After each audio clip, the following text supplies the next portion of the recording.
పారిజాతం జ్యోత్స్న దగ్గరికి వచ్చి ఇలా అంటూ ఉంటుంది. మీ అమ్మకి ల్యాండ్ కొన్న విషయం నాకెందుకు చెప్పలేదే అని అడుగుతుంది. నేను తప్పించుకోవడానికి మమ్మీ పేరు వాడాను అంతే. అది కొన్నది నా కోసం.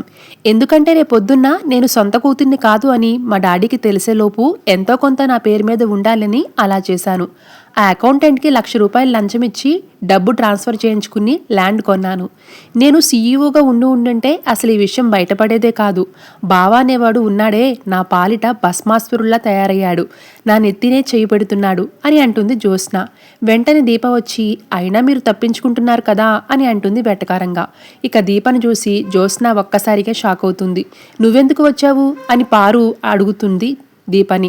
భోజనానికి రమ్మని పిలుద్దామని అని అంటుంది దీప. మాకు ఆకలేస్తే మేము వస్తాం కదా, పిలవక్కర్లేదు అని పారిజాతం అంటుంటే, ఇదే మాట సింహానికి అదే తాతకి కూడా చెప్పాలా అంటూ కార్తీక్ ఎంట్రీ ఇస్తాడు. వెంటనే జ్యోత్స్న రగిలిపోతూ, చెప్పాల్సిందంతా మావయ్యతో చెప్పించావు కదా అని అంటుంది.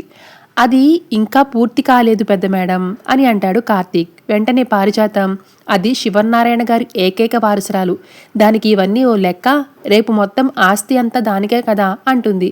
వెంటనే దీపను పక్కకు జరిపి కార్తీక్ పారు దగ్గరికంటే వెళ్ళి, కరెక్టే, వారసురాలదే ఆస్తి అంటూ పారిజాతానికి అర్థమయ్యి అర్థం కానట్లుగా మాట్లాడి దీపను తీసుకుని అక్కడి నుంచి వెళ్ళిపోతాడు కార్తీక్. Thanks for watching.